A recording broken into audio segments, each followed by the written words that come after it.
Hello there. How is everyone doing today? It is Wednesday. It is Pink Shirt Day. I'm here in my pink shirt, some swag created by the Durham Alliance Outreach. I've got a unicorn, a proud unicorn on my shirt. Check it out.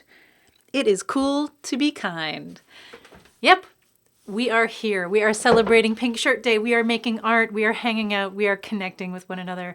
Daryl, hello. Nice to see you. Wendy, hello. Welcome as well. It's so great to know you're out there and watching and creating and being a part of whatever this is today. I'm experimenting with paper clay. I don't know what you folks are working on. I'd love to know, though. I'd love to learn. So if you are working on something creative, a project, or perhaps maybe you're making paper clay and working with clay along with me, I'd love to hear about it. Let me know what you're working on. Share our creativity. Shine a spotlight on what you do and how awesome you are in doing it. And let's hang out for a little bit. As always, this is a safe space, so we ask everyone to be really supportive and encouraging of one another, including yourself. Hello, Amanda. It's so good to see you. Remember, it's Pink Shirt Day, so when we are talking back to those bullies, when we are standing up for ourselves and our loved ones, when we're being good allies and, spreading that kindness, reflecting that kindness back into the world, it's got to start with us. So if you're having a difficult day and your inner critic is being really loud and it's not letting you enjoy everything you need or want to enjoy, let us know about it. Tell the community. We might be able to help talk back to that inner critic, maybe put it in its place, find out what it wants. If it has nothing constructive to say, it has no business being a part of our afternoon virtual art hive. So please try to remember that and be kind to yourself along the way. Of course, if anyone has any questions or concerns or thoughts that they'd like to share, you're welcome to do that too. That's all a part of that creative dialogue in the Art Hive as well. So please feel free to share, to connect, to chat with one another if you like. That being said, if you are watching or listening somewhere and you don't feel like participating in the chat, that's okay too. You can listen, you can watch, have us on in the background. Maybe you don't even feel like making art today, and that's okay as well. You can do whatever you need to do to take care of yourself, to have your best day. And you're still contributing to the creative energy. Excellent. Amanda has her pink shirt on. Fantastic. It's such an important day. And I think, one that needs to be celebrated. I know we can't see one another necessarily. We can't see the pink shirts that we're wearing. But it's so good to know that people are out there and doing their best to talk back and, take care of one another. If you have a story you'd like to share that relates to Pink Shirt Day, please feel free to share it. And again, I'd like to thank Durham Alliance Outreach for my super awesome shirt. You can't see it because I rolled up the sleeves, but there's a LivingRoom logo on one side and then the Durham Alliance Outreach logo on the other sleeve. It's pretty cool. And who doesn't love unicorns, right? Who doesn't love unicorns? Everyone loves unicorns, right? I've always had only positive experiences with unicorns, so what can I say? What else? I'm sure any other housekeeping that I should say. Let's see.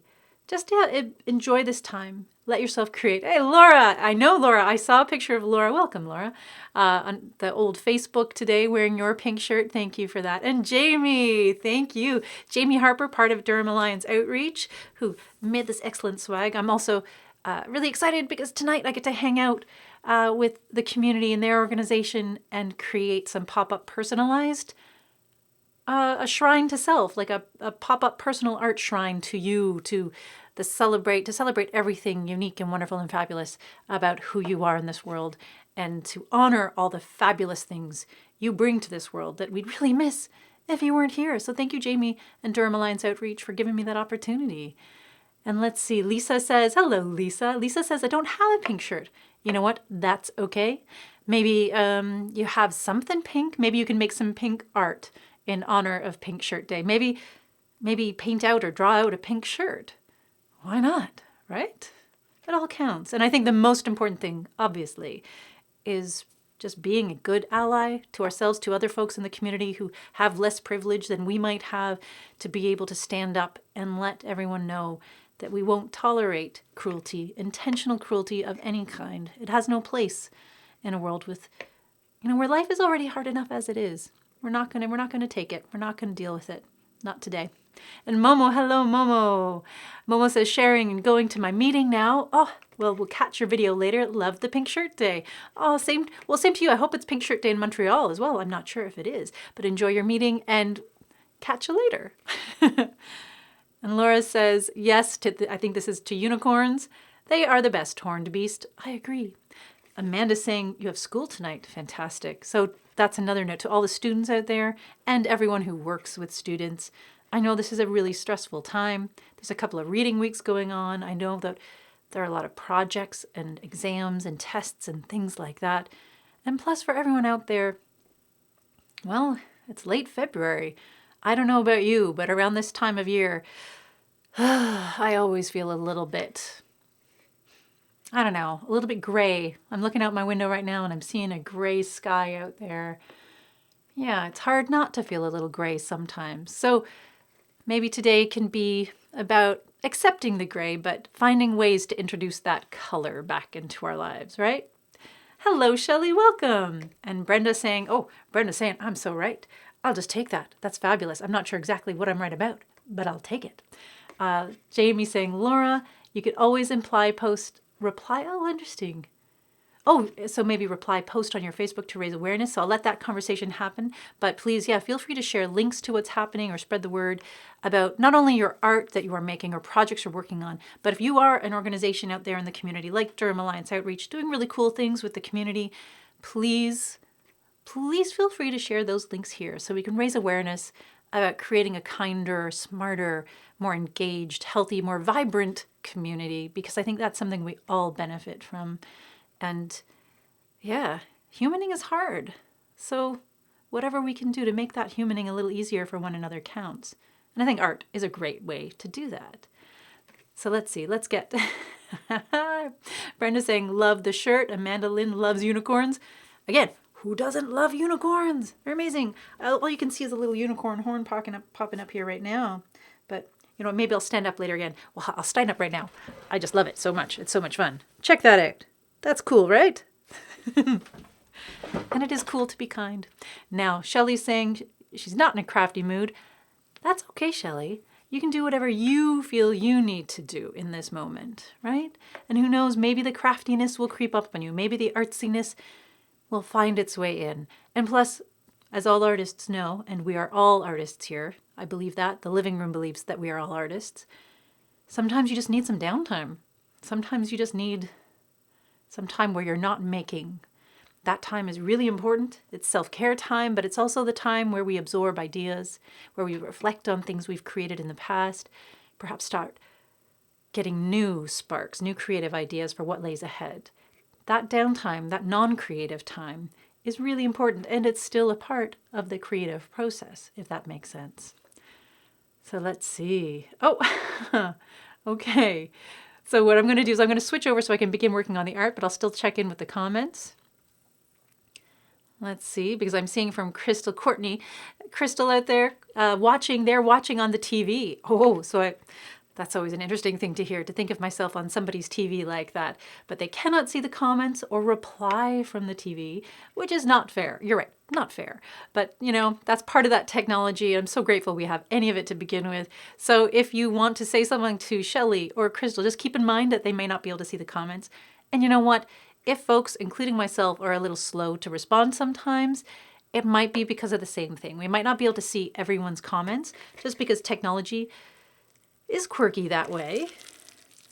Oh, that's a weird sound. So just be patient, and you know what? If you have something that you really want to share with the community, be persistent, try putting it out there, and we'll do our best to respond to it as soon as we can.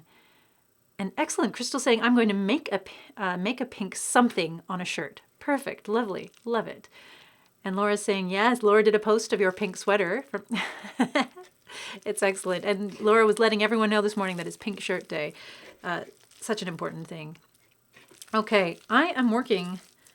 Can you hear that noise? If there's anyone out there who has a sort of sensory sensitivity to squishy messy, squishy things, just a heads up, I'm working with paper clay today. It's homemade paper clay, so it has a little more water than perhaps the commercial paper clays do. So sound-wise, you might be getting some squishy, gushy sounds. So my apologies for that. But just to let you know ahead of time, if this is not the day for you to be here, if it's just too much, that's okay. But yes, this sort of big gray mess is homemade paper clay. It was actually inspired by a few folks in our community. Laura, who I talked with just this past Tuesday for the artist live stream chat that we do over on Instagram, had been talking about paper mache, and I know Laura's been working on a paper mache project at home. And it just got me thinking, it's been a long time since I've done anything paper mache. And of course, in the studio, we usually do paper mache on big scales. If any of you have been to the studio in the past, you can probably remember seeing those giant character heads up on the shelves. They used to be along, I guess, when you come in the studio on your left-hand side. Some weird, lovely, delightful creatures. Those were our giant puppet heads. And those were all made using paper mache. The heads we kept upstairs, the bodies, they were in the basement of the studio. And of course, now they're all in storage waiting to come out again. All the characters we have are Ziggy Stardust, our queer cow. We have a giant peacock because why not? Laura created a beautiful moon. We have a lovely, lovely star that I think it was Jessica Goldthorpe who created for us.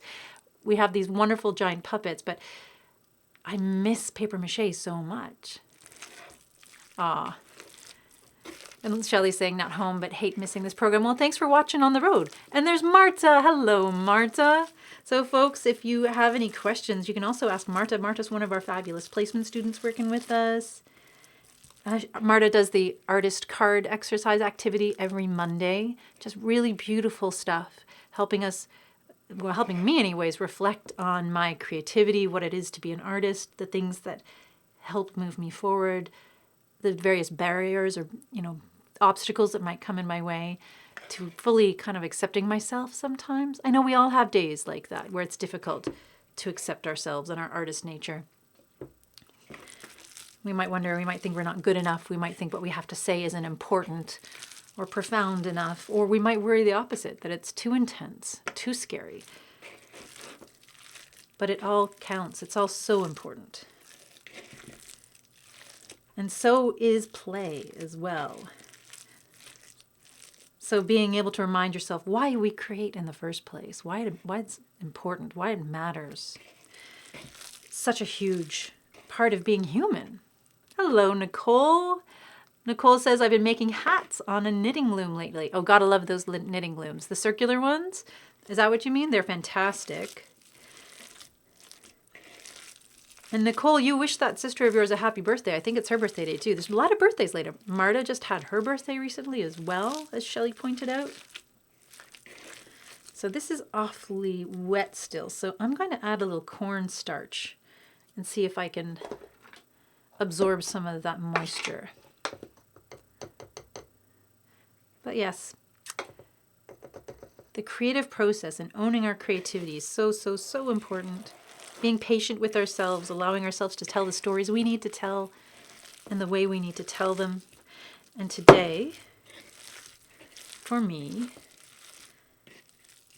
I wanted to get back to paper mache. I don't have any newspaper though. I had paper bags.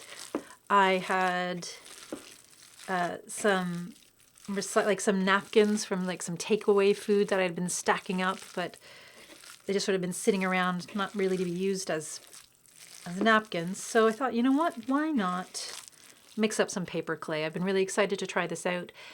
I've been wanting to make a marionette or a puppet or doll for a long time, so I thought I'm going to experiment with this in a sculptural way to build the parts of that marionette. Thank you, Nicole. And thank you everyone for being here too. If you're just coming on now, I'm working with some homemade paper clay. You're welcome to create whatever you want today. It's Pink Shirt Day, so if you want to make something on the theme of pink or with pink, you're totally welcome to. All right, let's give this a go. Why not? Let's experiment. Let's see where this takes us. So I'm going to bring out a a big lump of this and throw it on my board and set this aside. It's still very wet, but we'll see. We'll see how it goes. And Nicole keeping us up to date about what day it is. Well, wow. You didn't know it's not only Pink Shirt Day. It is National Tortilla Chip Day too, folks. I think there's a way to combine those. I think we can celebrate and honor ourselves and to kind of empower ourselves against that negative energy that's out there. And I think why not enjoy some tortillas in celebration of that? So yeah, I'm down for that.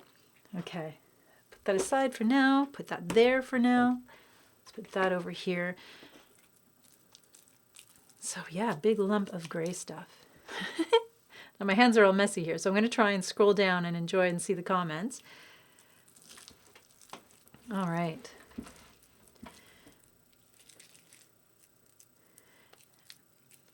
So this is, yes, inspired by Laura and also inspired by, I remember before and towards the end of the old year, 2020, I remember when Lottie was visiting and taking part, I'd mentioned making marionettes, like paper mache marionettes, and Lottie had seemed really excited about that, and I kind of got away from that, but I'd like to come back to it now. So let's see what I can do here.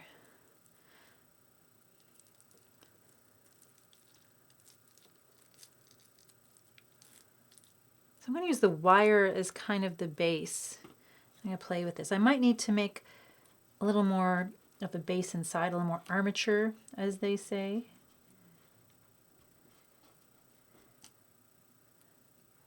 And we'll see. So what are you working on out there, folks? Let me know. I'm just going to experiment and see what can be done with this. Maybe I'll build it around some tissue paper. I'll start there. Oh, or maybe some other. Today might be a day of me making lots of sounds as I figure stuff out. So please forgive me if I just, if I'm making strange sound effects. That is one of the things I do.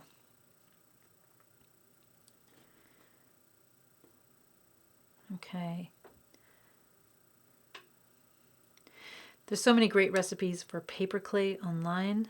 I'll post this one after the live stream and we'll see if anyone else wants to make it. Hello, Barb. And Barb's saying, good afternoon, everyone. Lovely afternoon with lovely people. Oh, Mary, do you have a recipe? What I was just saying, recipe for this paper clay. I will pass on your birthday wishes to Olivia as well. Thank you. Well, thank you. I think, yes, we have a recipe. I'll post it after the live stream, but you can all do a really simple Google search. Will turn up a whole bunch of really excellent, simple, wonderful recipes. This one, I think, oh, can I remember the name? Yeah, I'll post it definitely. This one, there's a few different versions. There's one with flour. There's one with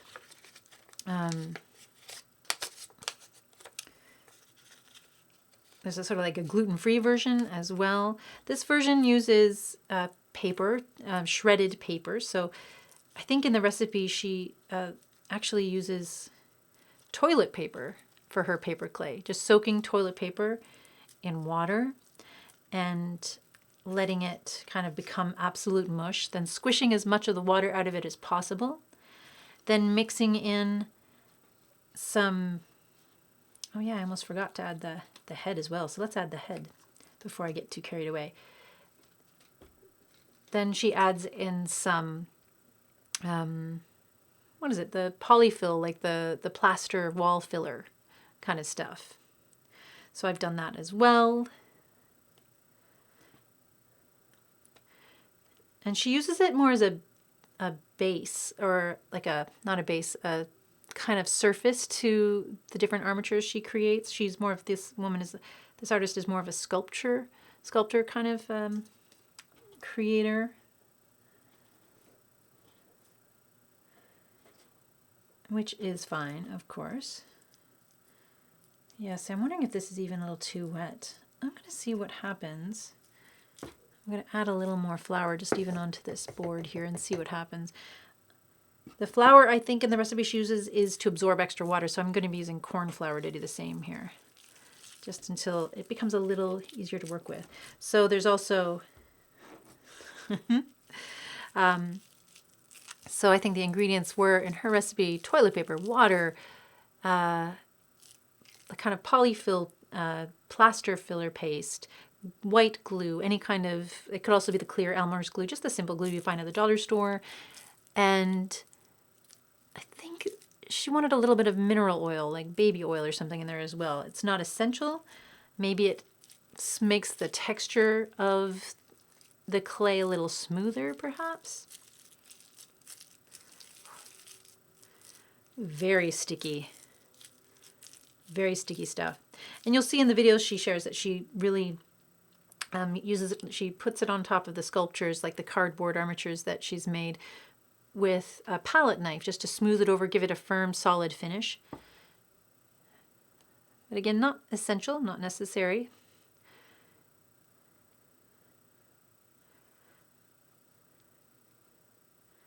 I want to see what happens if I build the entire body out of paper clay. So these are just general guides for the inside of the creations. And anywhere you see a little loop, I'm just using that. I'm creating a little catch for the other limbs that I will add on, if that makes sense. Here, let me add in that cornstarch over here. Now this is the first time I've ever done this, so as always, no perfection allowed.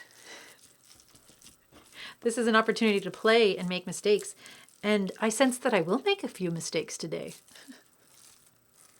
And that's okay. So if you're at home working on something, please know that mistakes are always an option. And oftentimes the mistakes that we make, or at least the ones I do, lead to fantastic discoveries.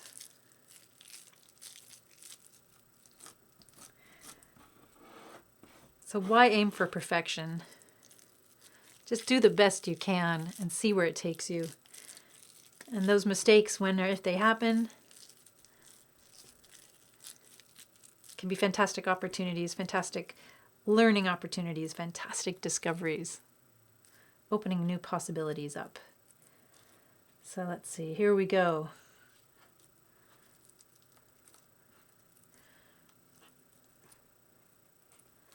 I'm making quite a tiny little creature here by the looks of it.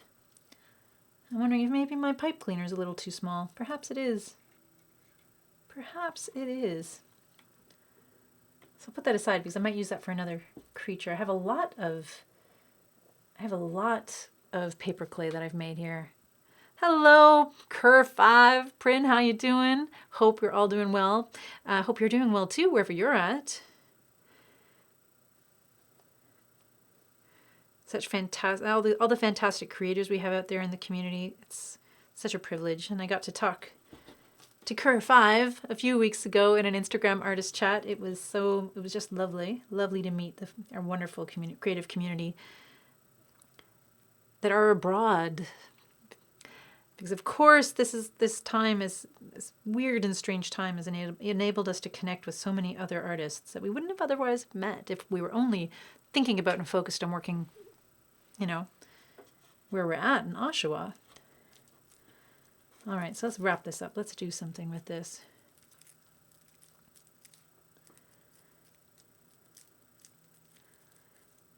I am making, for folks who are wondering what the heck I'm doing with all this gray goop, I've made my own paper clay, so I'm experimenting with creating, making a kind of doll / marionette. It certainly won't be dry today, so this is definitely a work in progress. But I'd like to see what happens and how this material works, how it dries. I'm hoping that it'll be really nice and light when it dries and allow me to have some fun. And let's see, Durham. Oh, so there we go. Nicole, thank you for this. Nicole saying Durham Food Banks just got their biggest single food donation from Campbell's. How fantastic is that?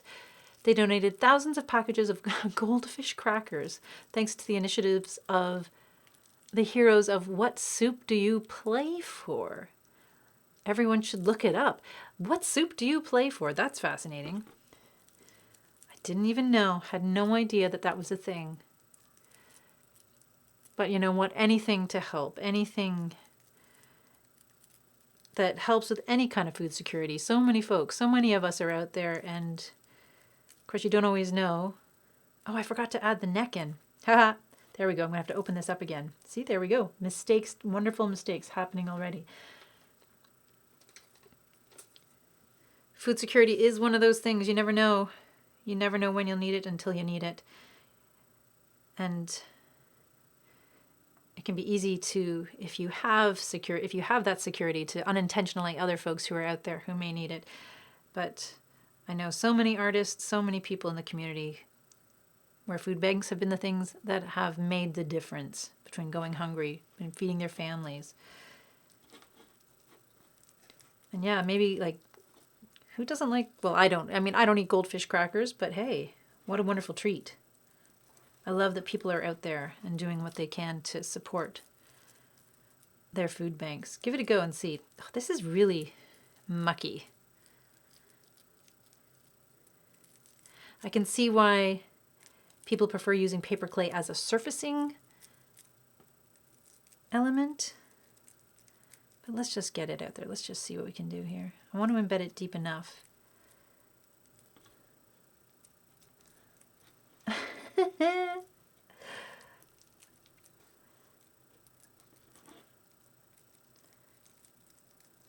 Deep enough that it makes a difference.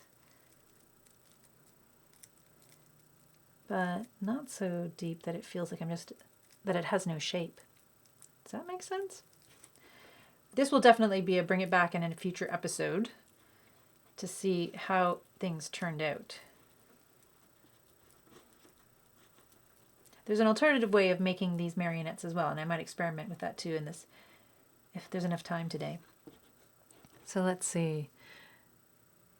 And Cur5 says, oh, it won't let me change from my art profile. It is Prin. I knew you were Prin, but it's Prin. Prin says hello. Hope you're all doing okay. And Daniel saying, but hello, Daniel. Good to see you here. Daniel saying, but you're not an artist until you are a starving artist. That's what they say. Let's talk about the myth of the tortured artist for a little bit, shall we, Daniel? It's so fascinating that, yes, artists in Canada especially, I fancy in a lot of other places too, don't make a lot of money from their work. They should. Goodness knows they should. But these systems within fine art are set up in a very specific way, and they're not necessarily in a way that support the arts in Canada. That being said, there's also this kind of long-standing story about artists and how our lives are meant to be built out of struggle, and through great pain comes great art. And I want to call that baloney right now, because you don't need to suffer to create excellent things. And also, I think we need to talk back sometimes to the myth that, the idea of kind of what does being, whenever we start talking in those binary situations, it's good versus bad, poor versus wealthy. It's really interesting, isn't it? Because we're sort of feeding into this idea that you need to be one or the other. The only thing we need to be is kind of, well, I think happy. And I think that's going to look different depending on who you are. I think happiness is not always about having wealth. I think happiness is about having freedom and choice. And I think if we subscribe to a narrative, again, not that I know you were sort of joking, Daniel, I think. And Daniel's calling on me right now. It's exactly what would happen in the studio. Daniel says, I can make a statement and know I'll be corrected and informed when it's done. Artists rule even if they are hungry. And I will say, yes, that is true. Whether you're hungry or not,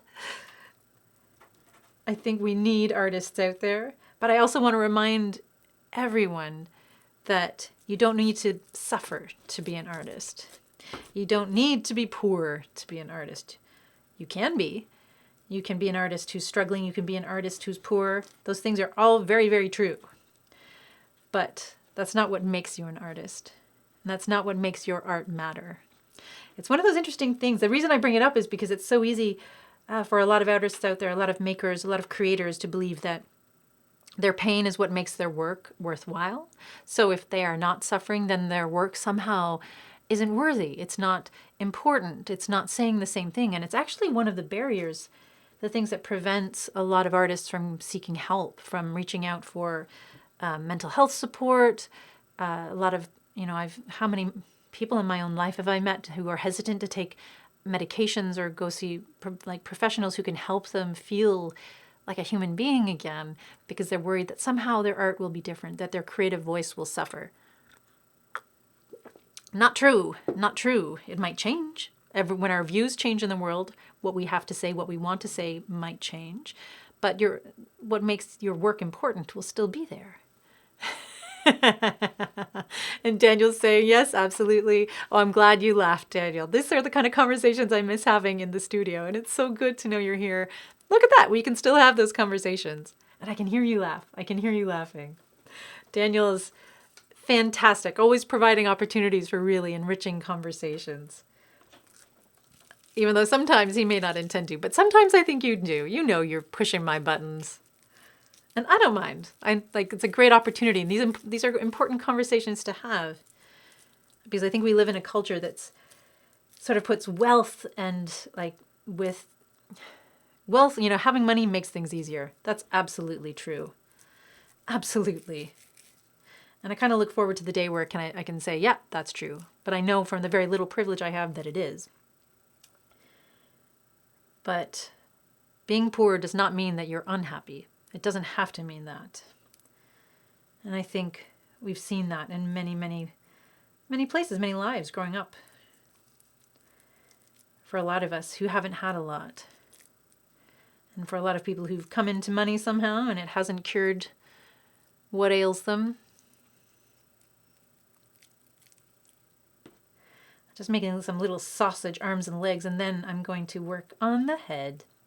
I think I'm going to make a cat. Some kind of interesting cat character. We'll see what happens here.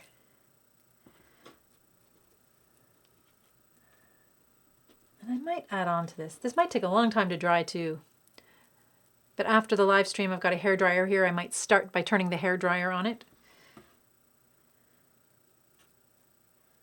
There we go. Let's see.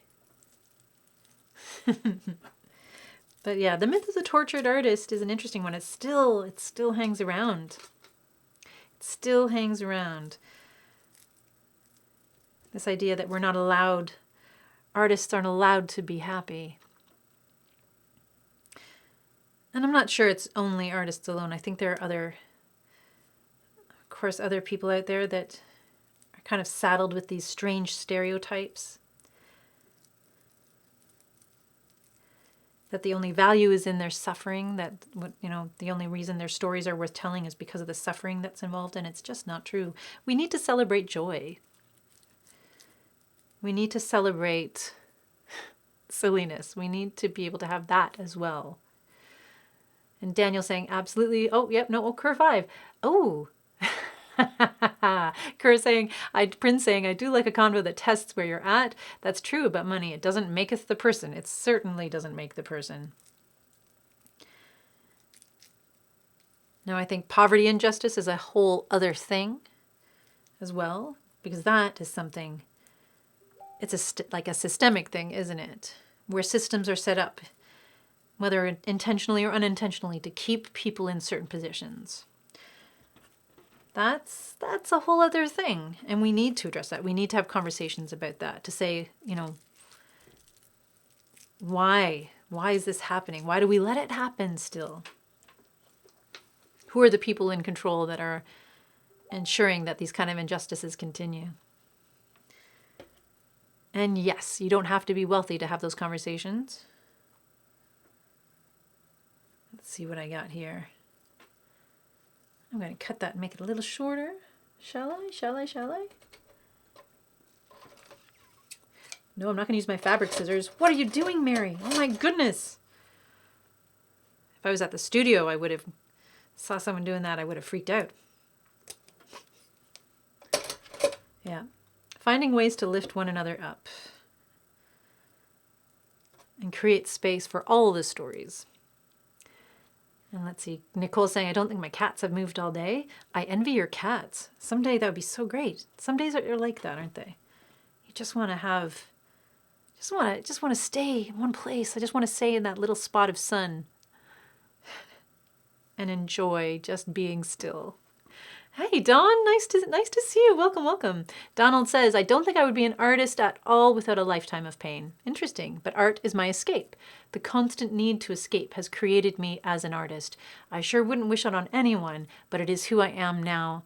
And you choose to smile. Oh, I love that, Dawn. I love it. And that's, I think, I'm not trying to say that artists, and I'm sure you understand that, I'm not trying to say that pain can't be transformed. I think that's one of the things that makes this life so valuable for all creators, that we can transform what we experience into the stories we tell, that we can use it to make meaning of our lives and the lives of others.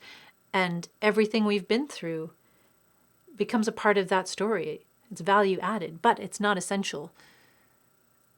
Because I think, again, if we revisit, again, that living room idea of like what makes an artist, it's how you see the world, how you experience the world. Of course, it's been impacted by all the crappy, painful things you've been through.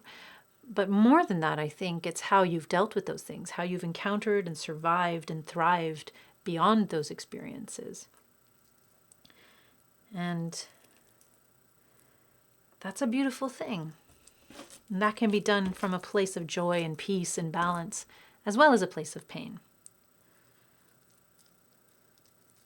But certainly pain does, anyone who's experienced any pain, and I think that might be all of us, to a certain extent or another, we know that if you don't make meaning of it somehow, it's so much harder to overcome, right?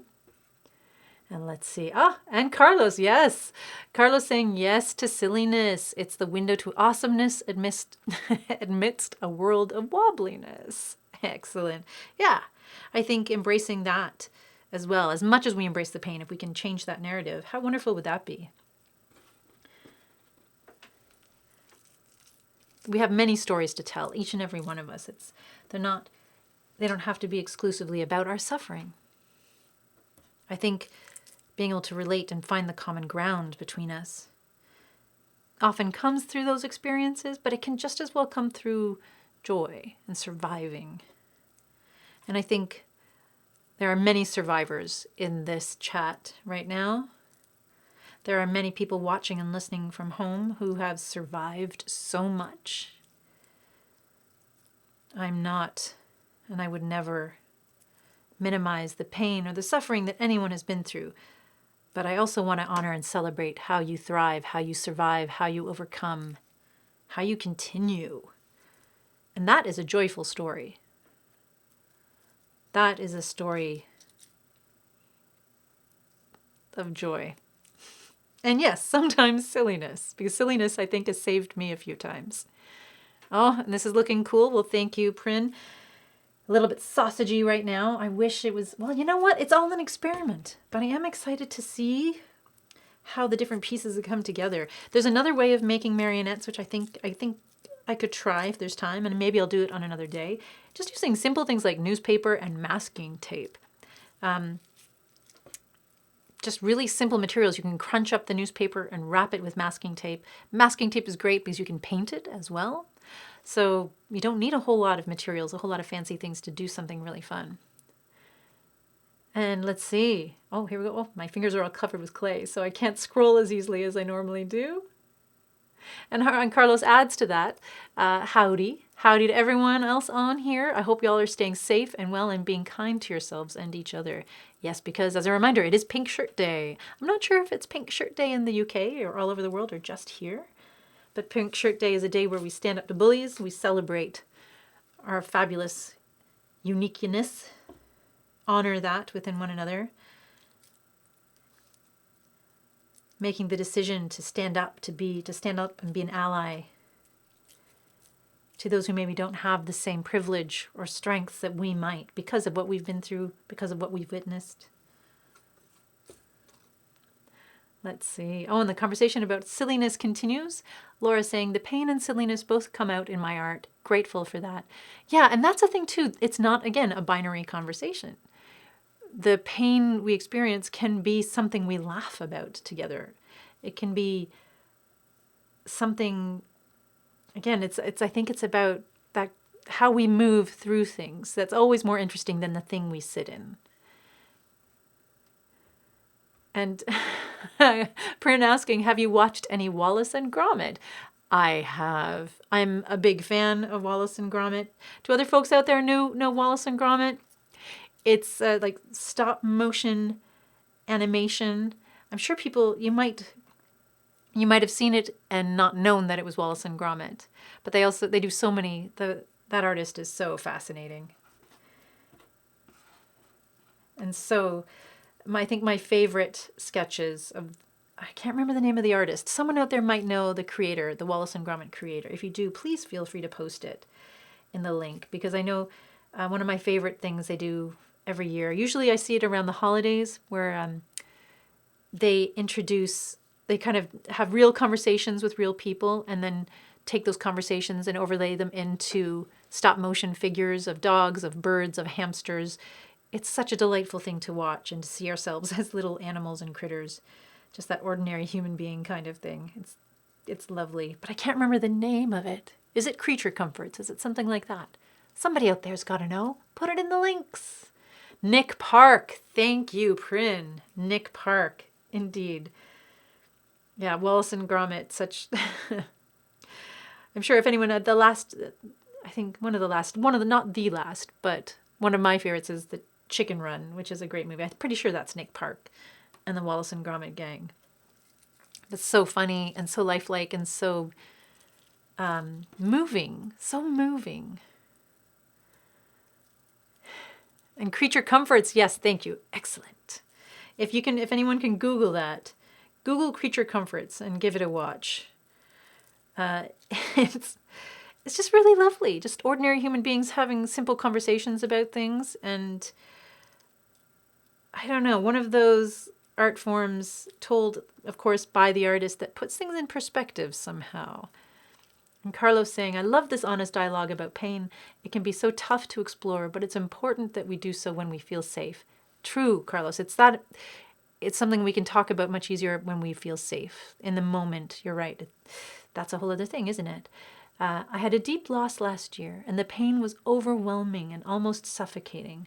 Art was a safe outlet and a safe way to explore that pain and release that pain. Sometimes I sat with the art, and in doing so, the pain too. Over time, it began evolving into a weird mix of pain, grief, joy, and other things. It helped so much. It still does. That pain hasn't passed entirely, but it has evolved into something else. Something real, accessible, and oddly flexible. I hear you there, and that's an interesting place to be and something interesting to realize too, isn't it, Carlos? Carlos continues, I'm not sure if any of that makes sense. It does! What I'm basically saying is acknowledging the pain can take time, but it doesn't have to be done all at once. Bite-sized chunks, as and when we feel up to it, is very okay. And you finish off by saying, I'm rambling now, but Carlos, you're not rambling. That's some beautiful, beautiful, beautiful wisdom from lived experience that I'm sure so many people can relate to. I can relate to it. I'm sure there's so many other people listening and watching right now who can relate to it as well. It's something that we need to acknowledge that pain, don't we? It doesn't have to define us. And I think being in a place where you can be safe with it, so you know you can reach out to people if you need to, that it won't be something that overwhelms you. And even if it feels like it's overwhelming, by acknowledging it and reaching out for that support, wherever those supports might be, if they're there to lift you up and help you feel healthy and connected, that can help you back to that safe place. And art, when in doubt, art can be one of those things that helps you reach that safe place, or even sometimes create that safe place, if you let yourself explore, if you feel safe enough to do so. And yes, Prince saying absolutely brilliant. Yes, Chicken Run is Nick Park. Excellent. Great explanation. Well, thank you. Yeah, it's very deep existential conversations in the characters. I don't know how else to say it, but Prin, you're absolutely right. And then Prin following up on Carlos's comment, this is lovely. You are growing, learning, and evolving. And I like to think anyways, that when we take time to sit with that pain, when we feel confident that maybe we're in a place where we can sit with that pain without hurting ourselves further, if that makes sense.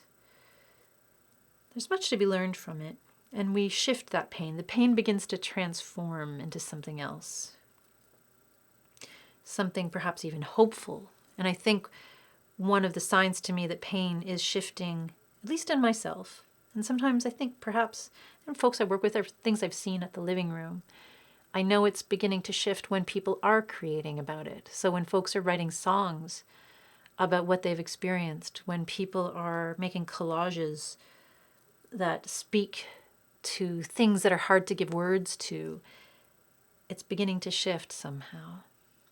And there's no rush to that. There's no it's not something you have to force yourself to do. Obviously, it can't be something you force yourself to do. Because our feelings are tools that help recognize what's going on in our lives and what we need to do to take care of ourselves. If not acknowledged, they'll keep speaking, but it's a relationship, it's a dialogue, it's an ongoing conversation we have with our feelings. Pain is just the same as any other feeling, although not as enjoyable, really. Yeah, I think I can say that safely. But such a human thing, a thing we can all relate to. And when we make art, when we can make meaning the best that we can, that's an extraordinary thing. That's, again, another wonderful gift of being human in a strange way, that we survive. That we are capable of surviving so much. I wish we didn't have to. I really wish we didn't have to. Let's see, let's give this body a head. I wish we didn't have to survive so much, folks. I wish we didn't have to encounter so much hardship. But when we do, I think it's helpful to remember we're not alone. And there's always the potential possibility of making meaning out of that. And perhaps in doing so, who knows, maybe even bringing joy to someone else's life through that strange suffering we have. Isn't that interesting? And Prin saying, agreed about song. Yeah, right? Music. Music is such a powerful form of art, and we definitely have some musicians watching and listening today who can speak to that. If another civilization landed and found our music, that would say more about our civilization than anything, I think. How fascinating. Oh, I want to see that story. Can someone out there, where are the graphic novelists out there? I would love to see that in a graphic novel form. Another civilization landing on Earth or discovering this, and yeah, what would they think? How would they... That would be what a wonderful way to learn. I'm sort of, yep, okay. I need to spend some time thinking with that. That is something I would love to see. That's a great story, Prin.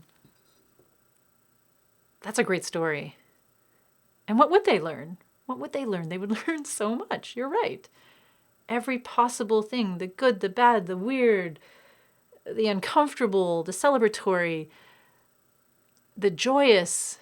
There's so much to be learned about who we are, and through music, through art, I think generally as well, but music without words, that tells so much. Oh. All right, the offer's out there. Prin is willing to collaborate. So, folks, if you're out there and you want to help tell that story, go for it. I'm going to let that sit.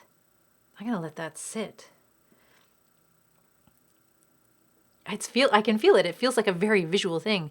It feels like something that starts as a graphic novel, and then maybe down the line, it's turned into a movie, and with a fantastic score, because you'd have to have a fantastic score for that movie. Oh, I'm loving that. What an excellent community we have. Now can I? Let's see. This dough is a little heavier than I like, a little wetter than, so my little doll puppet slash marionette here might be a little flat on the back. But I live, I learn, I create. Maybe this is a little flat back. Oh, Prin, go for it, please. Take that idea, run with it.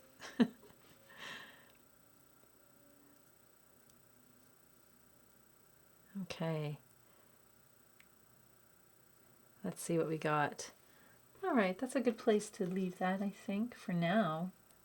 Have a little sip of coffee. What are other folks working on out there? I'd love to know. And Carlos saying, yeah, it could be the next big musical blockbuster. You never know.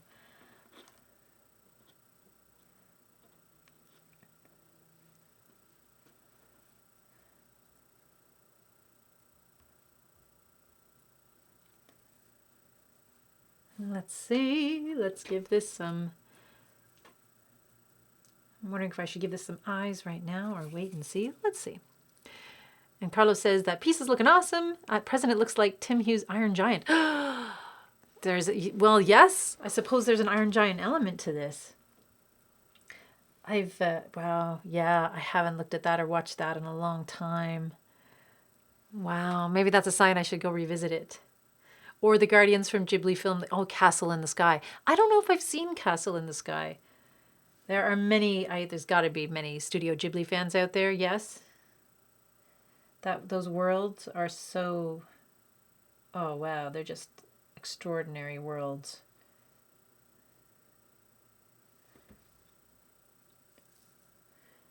All right. Let's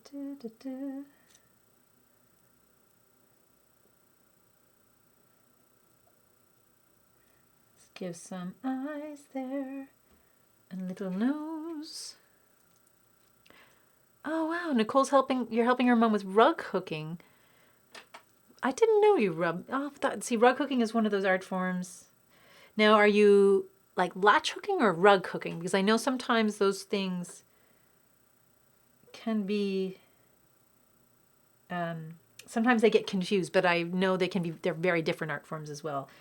I have a whole bunch of rug hooking friends or acquaintances from out east, the East Coast, big rug hooking community where they would take scraps, a legacy of taking scraps to create beautiful things like of old clothing, tearing them into strips or cutting them into strips and then weaving them into old sacks, like this kind of material, I suppose, but maybe, what's that called again? Like burlap sack, the things that maybe rice or grain came in, and you hook the fabric strips through the holes in the fabric to create a really tightly woven, beautiful new textile. So oftentimes making rugs or things like that for the house or home. Again, another example of home arts, the practical arts that were often underestimated because they were often created by women. So they were underestimated and not celebrated. Until now, recently there's a huge resurgence, a renaissance of appreciation towards things like rug hooking and quilting that made do with all those scraps. And I'm so happy to see it. Oh, and let's see. Yeah, Iron Giant gives me too many feels too, Prin. I think it's an interesting and intense movie. But you know what? I might be ready to give it a go. Oh. And Laura Ann saying, painting your paper mache shadow box, finally. Then I still need to figure out what to put in it. I'm excited to see the shadow box when it's completed. I'd love to see it. After seeing, especially for folks, if you watch, you'll get a sneak peek of, I think, the ram's head that you made out of paper mache. So extraordinary and beautiful. And Nicole clarifying on the rug hooking. She has latch hooking. Okay, got it. Latch hooking a sunflower. Oh, and yeah, another person, Iron Giant made Nicole cry so much. Movies that really make you feel, right? That help explore what it is to feel, the things we feel. I think we need those. That kind of, what is it called? Catharsis? It's an important thing, right? Oh, yeah. Rug hooking. So Prin, check it out.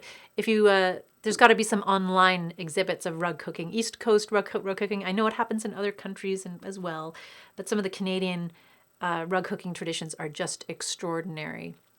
And again, you don't need a whole lot of materials to do so. It just emerged from that practice of, similar to quilt making in the States and the South, those extraordinary quilts, where it was often fabrics or textiles, things that no one else wanted anymore, things that were worn out and mended so many times that they couldn't be repurposed into clothing. So again, there's no wasting. You just find another way to use that supply and transform it into something beautiful and useful at the same time. Anyone out there, if you're curious about rug hooking, check it out. And hopefully maybe one day there might be an opportunity. I have some rug hooking supplies here. I have yet to explore it myself, so that might be a future virtual art hive thing that we do. And I might call in some experts to help me out with that, some folks who have experience in that culture. Let's see what I want to do here. Come here, little kitty cat. I think you're a kitty cat. You might not be. I'll have to emerge. I'll have to let you dry out and then see. Again, oftentimes what happens when I make puppets and things like that, I have this in my head. I want to make something cute and adorable and light and joy-filled. But what emerges is something really kind of, it's almost like the other side of me, a very snarky kind of sassy thing that comes out at the other end. And you know what? That's gotta come out too. Hello. Okay. So then we have Laura saying, my daughter couldn't get past the master yelling. Oh, so we're talking about Iron Giant. So conversation, or is it Studio Ghibli? So the master yelling at Quasimodo after he leaves his sanctuary. Tried to watch it with her twice when she was 3 and 5. Yep. And you both have big hearts. So I think anyone, when we feel those things from those films, it's a sign of our big hearts, our open hearts, a safe way to feel things that otherwise might be a little too intense. Another reason why art is so important to us. Nicole's saying, my friend is making a darn rug, a denim yarn rug. She's using old jeans to make it. Do you know what? We have lots of materials in storage to do that. So I'm looking forward to there being some denim yarn rug workshop kits, perhaps even some some t-shirt yarn kits going out, and just some basic like braid rug kits for the future. There's so many things you can do with a lot of textiles that might otherwise go into landfills at the end of the day, right? Check in with your thrift stores to see if there's anything they're throwing out if you're interested. You never know, right? All those fabrics, all those old things that aren't cool enough to be worn again, but could be transformed into something really lovely for your own home. Oh, Lottie, hello, Lottie. I've just finished a reflective journal, Lottie says, and an 1,000-word essay about language and writing, and I'm planning on what art I'm going to do for my room. I'm slowly redecorating. Well, Lottie, you've tuned in at an excellent time. Yeah, that's it. Like making your space. That's something, again, we were talking about with Laura in that artist chat yesterday. That what we do to make our spaces feel like home to ourselves. And art, homemade art, local art, such a beautiful and important way of doing that. Oh, nice. So Nicole's also recommending, and Lottie, this might be something for you too, the book Something from Nothing is a great example of a piece of literature showing how things can be recycled. Oh, I'm all about that. I love a good book. A good book where it explores how to, especially pictures. Are there pictures in there too? Oh, I'm a sucker for that kind of stuff. I know a lot of things can be found online, but I still love having that book in our hands. Oh, so good. Now I might need to add on, when I'm putting together this little marionette fellow, I might have to add in some more wire there to give it some more movement. And depending, put the little feetsies away. Maybe I should make these like little paws. Yeah. Little pawsies, a little more blobular. What was I saying? Can't remember. I might add some other wire ornaments or things onto this little critter to enhance the movement, to make it a little more, I don't know, We'll find out. We'll see how it turns out first. Stay tuned. I mean, not today. I'm not going to finish it off today, folks. This needs to dry for sure. But yes, I love that. That's if for folks who are out there, if you have any other suggestions about resources or links, sort of DIY, recycling, upcycling, repurposing sites that perhaps you go to that you use as a resource, I'd love to learn about them. I think it's another way we can make meaning of, what we have around us. We can also environmentally, save some things from going into landfills. I think creating with intent and purpose, it can be a very powerful thing too. I'm not so much a fan of just making for the sake of making, but making because we've identified a need in our own life. We've identified something that we want or could have that could beautify our house or make something, be something that we can use and appreciate in a really meaningful way. I think being able to identify the resources we already have on hand to do that is so important, right? Oh, interesting. So the Something from Nothing book is, Nicole is explaining it's a children's book by Ruth Schwartz. Huh. I definitely have to check this out now. I remember reading it as a kid and being amazed at the transformation of one thing into another and not being wasted. There was a time when I was younger too. There was definitely, I'm a little bit older than you, Nicole. I don't know if you can tell. But definitely there were a lot of books that I was raised with that came out of kind of, I guess, what at the time might have been called a hippie tradition of making do with, what we have, and art projects and activities out of, everything from old bleach containers to cigarette packages. It's a different time now, thank goodness. Not as many cigarette packages on hand for children to repurpose. But those things left a huge imprint on me. And I'm glad they did. So I'm just going to tidy up. And as that's drying, I don't think I have enough time to really create that other version of the marionette I wanted to work on. But I think I might spend some time playing with color because this was such a gray activity to do today. I'm craving a little more color. So maybe we'll break out the paints or the oil pastels and finish off today just by playing with color. Yeah, why not? And if you'd like to join me, if you're out there, feel free. I know some of you are painting. Some of you might be doodling or doing some digital art. Maybe some of you are just relaxing and enjoying hanging out with the art hive. And all of that is okay.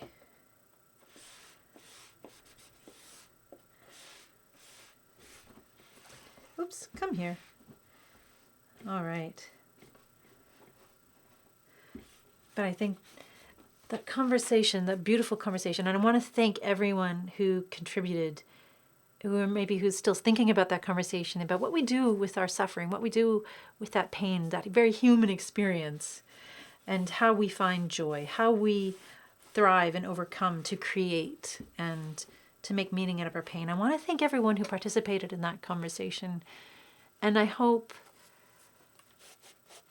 if it was a little too much for anyone, if there was anyone who's out there who was triggered or activated by it, please let me know. Send me a message, drop me a line, send me an email at info@livingroomcommunityartstudio.org. And let me know if you'd like to continue the conversation, because sometimes talking about stuff like that can be, it's intense, right? And you don't have to struggle with that kind of stuff on your own if it's gotten your head going to darker places than you expected. But I'd also like to remind everyone out there, including myself, that there's so much potential for joy and getting through and finding that relief that we can all experience through recognizing our common ground as human beings that all go through very difficult things at so many different parts in our lives. And if I had a magic wand, none of us would ever experience anything of that nature. But until we invent that magic wand, I think all we can do is really come together and lean on one another for that support and that compassion and that kindness when things get difficult. Oh, and about this, maybe. And do I have time right now to sew little cat clothes? Yeah, maybe. We'll wait to see when this puppet dries out. I might have to do some measurement, create a tiny, tiny like sewing form for the marionette. Yeah, we'll see. We'll see. We'll see. Actually, a sewing form is another thing I've been meaning to create. Duck form, sewing form. Has anyone created one of those before? And oh, lovely. So Wendy's saying, excellent. So Wendy, you're familiar with this book too. Of course you are, because Wendy is someone, for the folks who don't know, one of Wendy's creative gifts is repurposing, creating upcycled jewelry out of fascinating things. One Hummingbird Lane, I believe, you can find on Instagram some Wendy's creations and things like that. Correct me if I'm wrong, Wendy. Just going off the top of my head there. But let's see, I'm just going to lean out of frame to grab some paper, folks. To create some tiny little things here. It's interesting what books left imprints on us as kids. This is another, I mean, this conversation touches on a lot of the other things we've been talking about as well. When I think about a lot of the kind of creative storytelling that impacted me when I was younger, it wasn't always bright and happy and cheerful. It was kind of some of the more intense stuff, like The Secret of Nim. I think that was one of the first animated films that I ever saw that really had a lot of big themes, big stuff in it that definitely made my tiny person brain grapple with the ideas of being human. Oh, interesting. Nicole's saying one of the dolls you made is very flexible. So to celebrate National Yoga Day a few days ago, oh, we missed National Yoga Day.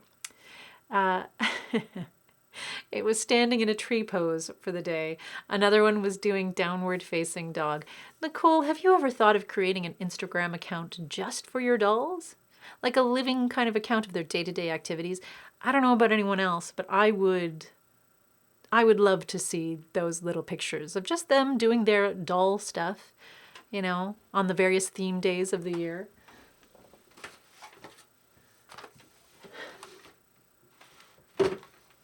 I think there's room for all of it. Yeah, I'm going to do some oil pastels. Haven't done oil pastels in a long time. I'm just going to make a little bit of a mess. Just going to play with some color. So, well, it's Pink Shirt Day, so why don't I start with some magenta. Is this, oh, it's called Rose Pink, apparently. Oh, and speaking of, oh, the stories we absorbed in our youth that impacted us in such a huge way, but in complicated ways. Roald Dahl for Prin. Yep, Roald Dahl, absolutely. Secret of Nim, Dark Crystal. Dark Crystal and Labyrinth. Powerful films that grapple with really complex issues. And I think young people, we underestimate our young brains and the young brains of young people and how much they can grapple with. We may not always want to watch these, dark movies or things with big themes. We may not always understand them, but I think they hold a place. They hold an important place.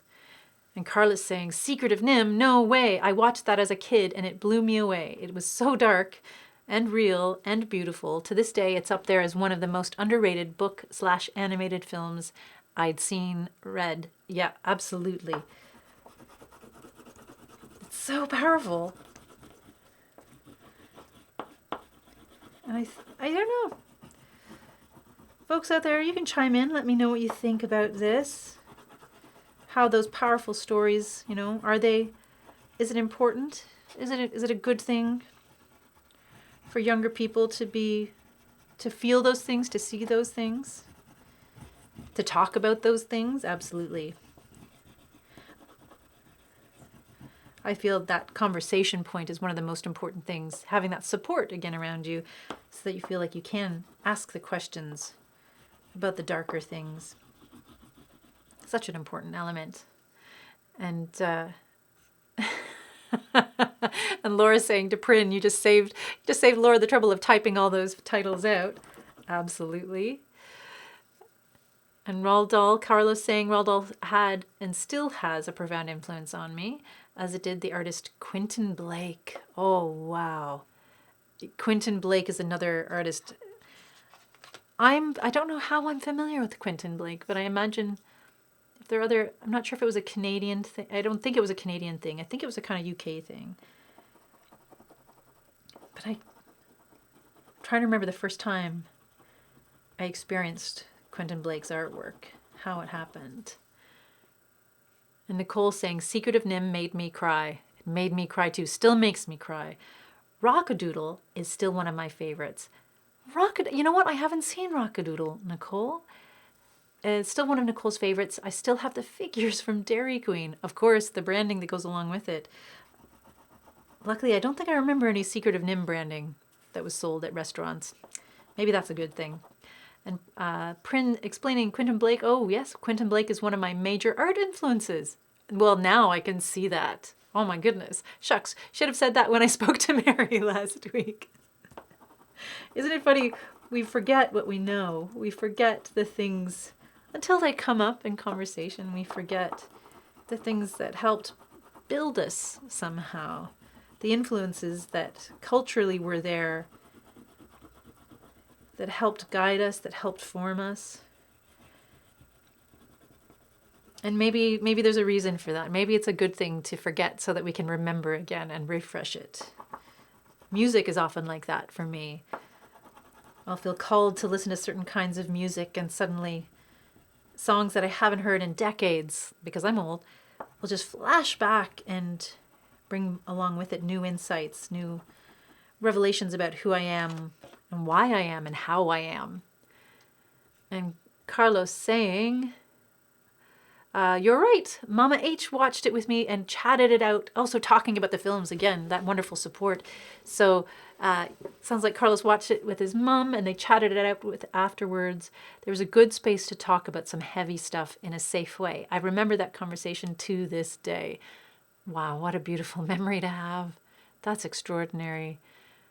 And Nicole says, just bought the Colors of the World Crayola pencil crayons pack. So back to color again, this theme of color. It's so great seeing the diversity of skin tones being acknowledged, and I can't wait to use them in my art.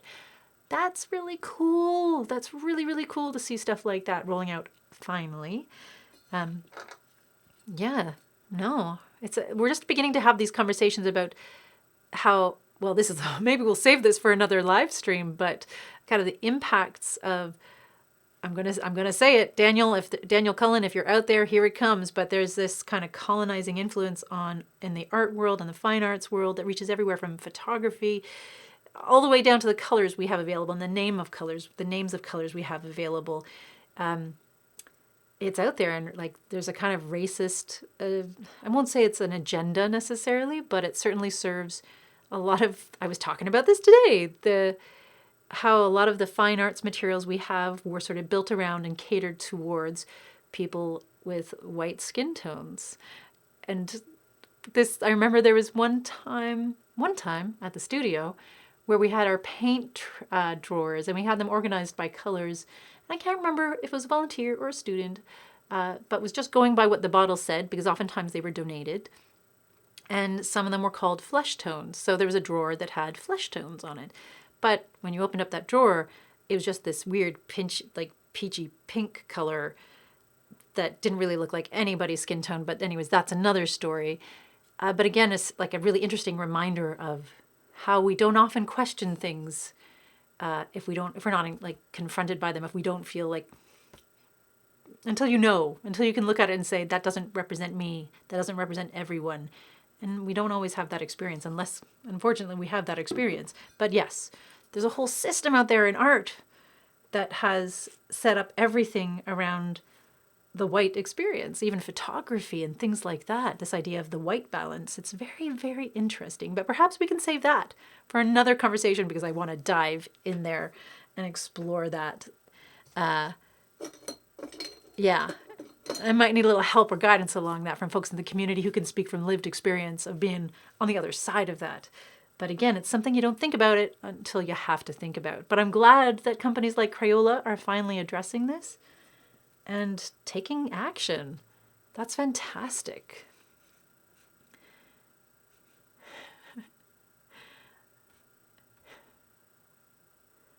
Let's see. And Laura is saying, yes, I've had some very good conversations with Emily about women's rights, sexuality, racism. Anne of Green Gables was a great book. Then the miniseries. And we are halfway through Anne with an E. The Dragon Prince is also fantastic. So there are some great resource references there. And even, yeah, so the culture, the things we love.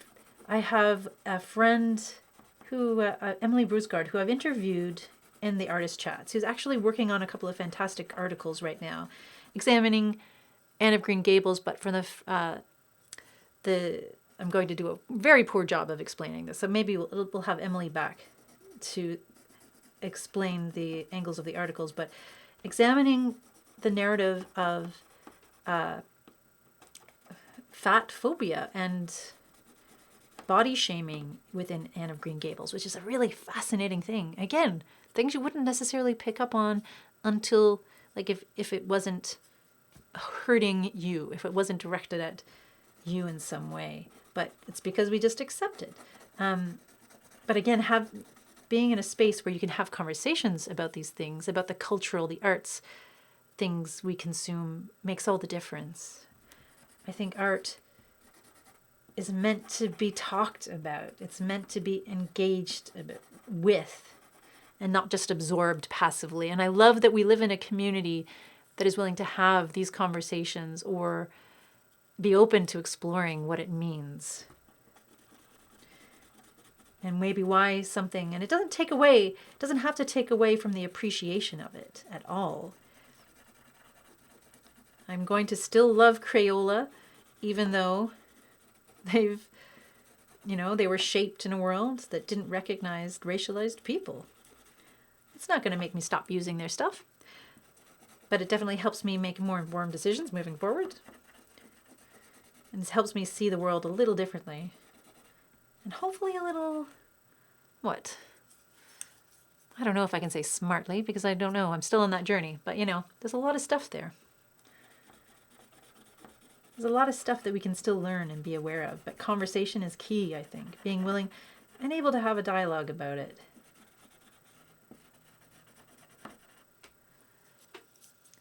And the Dragon Prince is something I've never heard about. So thank you for that reference. I'm going to check that out.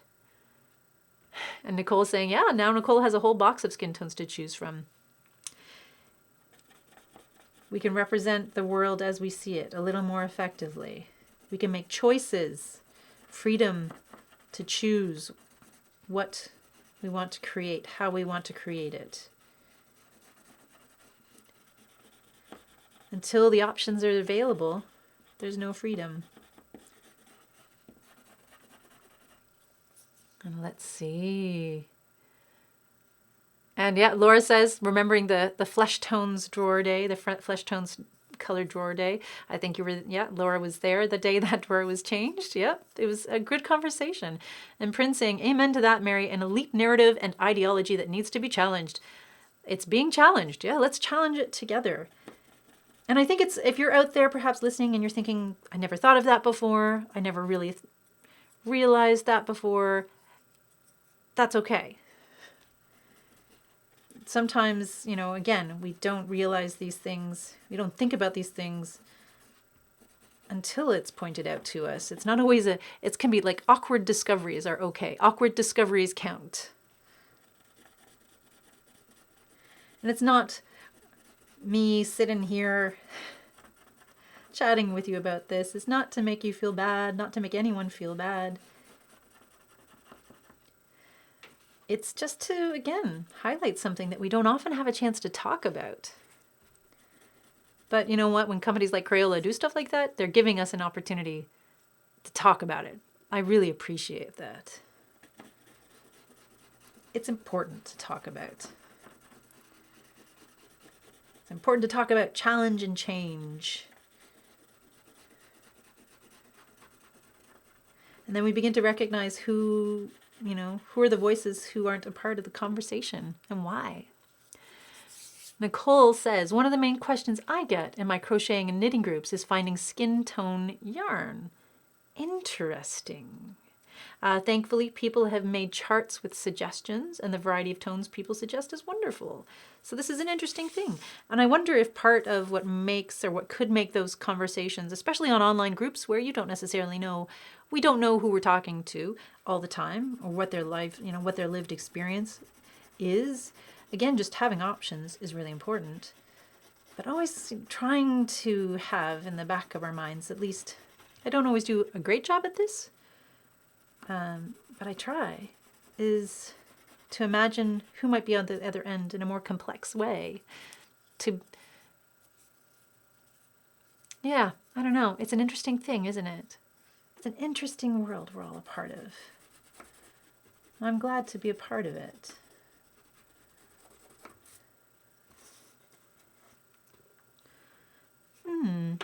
So we've got some color going on there. Let's have this one too. Let's move on to another color. Let's see. Let's try, you know what? Let's try orange. I don't think I do enough orangey, goldy, yelly. Yelly? Yeah, that's a new color. I'm making it up. It's yelly.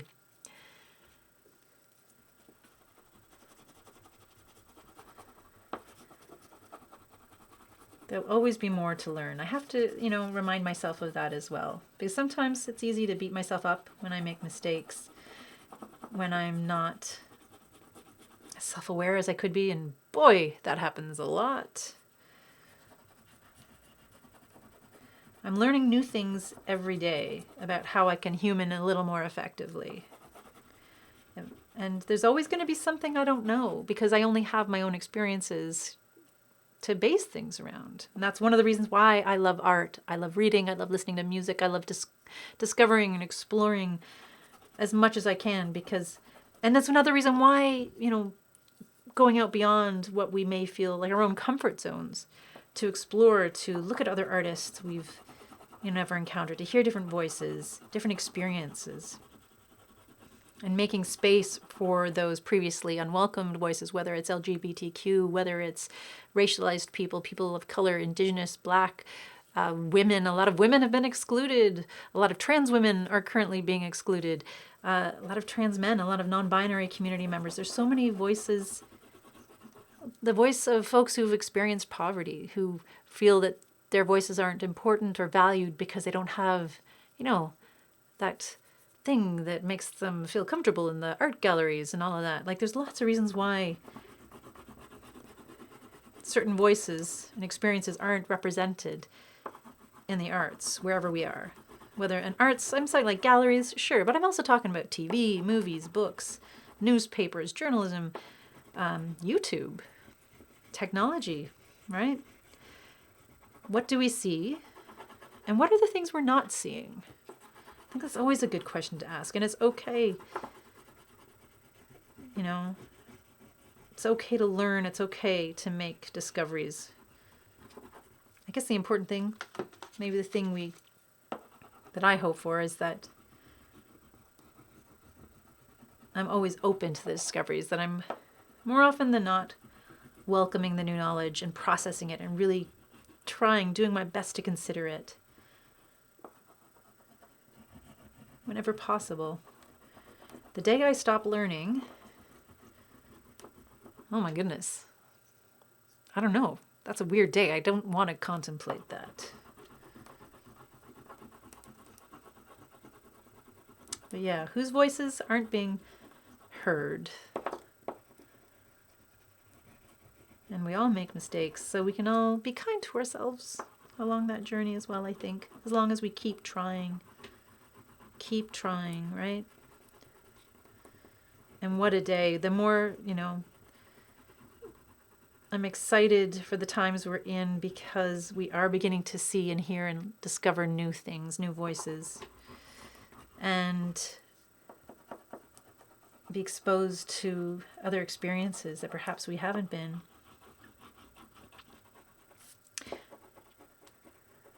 And even they use we, that's an interesting term for me to use. That's a whole other live stream as well. So I speak for myself in this. But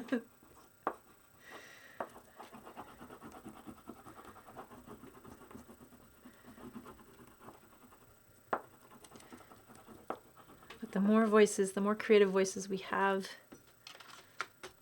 the more enriching our lives become, the more exciting and interesting every single day is. The more we have to draw from collectively.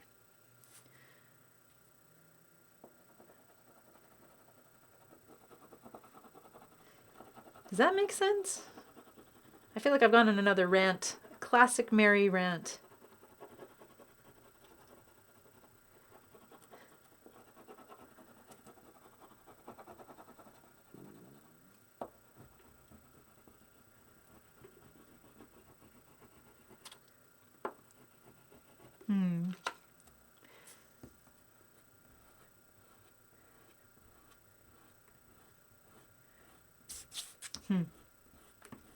There's so many. Thanks so much, everyone, for all the fabulous conversations today. I feel like all the questions are bringing up. There's about 100 live streams worth of conversation in this one. We'll have to revisit all these subjects, all these themes. I hope we do. I hope we have more opportunities to talk about these things and, to have kind of awkward conversations.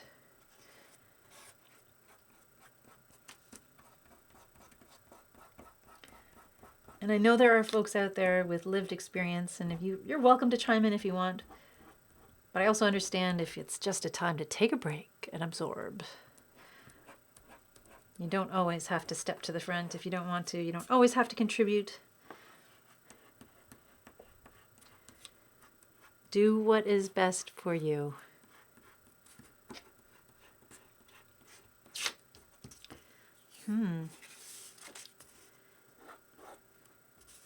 Maybe I'll add some pink into that as well.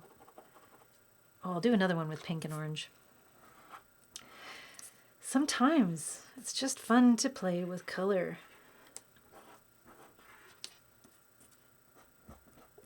And you'll probably see these backgrounds come back again, these little color plates. I love creating these so I can use them for the quotes that we post every morning on Facebook. Oh, and Carlos saying, not a rant. That makes total sense. Oh, thank you. Thank you. Oh, interesting. Oh, and I missed a cool conversation about WandaVision. Interesting. It is fascinating. If any for folks watching, no spoiler alerts though. I won't read anything out. Interesting. So in the beginning, it sounds like you were not a fan of either main character, but the makers of the show managed to change your opinion, Nicole. I was really impressed since I came into the show not thinking I would like it, but now things are completely different. I also have to say the most recent episode had the best props. I'm not, you know what? We can talk about this offline, but I'm not going to spoil it for anyone who isn't up to date. But I agree, WandaVision is doing some interesting stuff. Marvel's doing some interesting stuff with the stories they're telling, and I'm excited. I want them to keep going and pushing things further and further. I'm really looking forward to the stories that are going to be told in the next, not only the next year, but the next 10 years. I'm hoping they'll be different. I want to be surprised. I want my ideas of storytelling to be ruptured and shaken up and turned upside down and roundabout again. Because that's what being human is, right? And Barb saying, I'm excited for the world to sing together as a united choir, all the unique voices. Oh my goodness, Barb. That's one of the things that I've enjoyed doing in lockdown is finding those little global choir kind of scenarios that happen where they do the separate voices and then merge them together like a giant Zoom call choir. I know it takes a lot of work to do those. But such a lovely thing. For folks who are out there, if you're not familiar, there's a great organization, arts organization here called Choir. That's choir, exclamation mark, choir, exclamation mark, choir, exclamation mark. If choral singing is your jam, community singing as well, not just fancy pants, kind of church choir stuff, check them out. Choir, kind of collective singing experiences. And that's one of the things that's on my list now, things I'll appreciate forever and not do my best not to take for granted as we move out of this pandemic. I want to go and participate in one of those experiences, a live singing experience with lots of other folks, just because I can. What a beautiful thing to sing with other people. Yeah, and I'm not the best singer in the world. I don't even know. I love singing. Why not? Singing for the sake of singing. Making art because we can. That's what we're here for. And Prince saying, yep, love the WandaVision. Absolutely. And okay, so folks who want to have a separate thread about WandaVision, feel free to go for that. Just no spoiler alerts. Now, folks, it is 3:30. Oh, wow. Let's see if I can get a close-up on what's been happening on this board and to share with folks. So you'll see some color, some interesting cat paper clay creation going on here. I'm going to let this dry and then hopefully put it together to create some kind of funky marionette or slash doll. I'm not sure. It's an experiment. Homemade paper clay. I'll put up the recipe in the show and tell post that we do after this. And then, of course, some color plates. I love playing with color. And on such a great day as this, at least where we're at, thank you for spending time and bringing a little bit of color into my day. I really appreciate that. And Carlos says, just on the Wander thing, spoiler-free since '93, WandaVision is blowing my mind. The deeper context of what the show is exploring, as well as the fun humor and dark undertones, is so well crafted, and the music is brilliant on so many levels. Yeah, I mean, it's a super fun show, but it is exploring some complex stuff. And, oh, well, thank you. And yes, the color, back to the color. Yeah. Lots of color. I'm hoping you're having a colorful, interesting, vibrant, healthy, peaceful, practical, purposeful kind of day. And I hope that spending some time hanging out in our virtual art hive has maybe inspired you. Maybe, I don't know, maybe the conversations we're having are opening up some new conversations in your household, in your community, wherever you're at. That's always a lovely thing to hear. If there are things you want to share with us, after this live stream, we do like a ordinary post on Facebook where you have the opportunity to share things that you've been working on today or this week or this month if you like. Feel free to post pictures of what you're working on or to put links up to things that maybe don't have images attached. We always love to learn about what you're working on. And why not? Why not show and tell? Why not show off some of the super awesome things you've been making today? But again, thanks so much for being here. Happy Pink Shirt Day, everyone. Thank you for being human. Thank you for doing your best, even on the days where it's difficult. And I look forward to seeing you again online soon. We're going to have some other activities this week on our Facebook page. Tomorrow, Danielle is taking a day off for our reading week, but I'm going to put up another post in the place just to get, stay in the mood of the comfort character check. And on Friday, we're going to have Maddie will be back with a song association activity where we all share songs that on certain themes that are, resonate with us. So last week, I think it was songs. Oh yeah, songs that help us shift gears out of one place to another, kind of like the coping skills songs that we love to enjoy or turn to when we're in need of, maybe getting out of a darker place into a better place or settling our minds. Not sure what the theme is going to be this week, but I have a feeling it's going to be something celebratory and joyous because we can all use a little more joy in our lives, can't we? You folks are awesome. Again, thanks for being there. Hi, Jenny. Good to see you there. And yes, cry, cry, cry. If you're crying out there, go for it. Have a good cry. Have a good laugh. Feel what you need to feel. And if you need that support, reach out. Never hesitate to reach out for support. But know that you are appreciated. You're not alone. Me.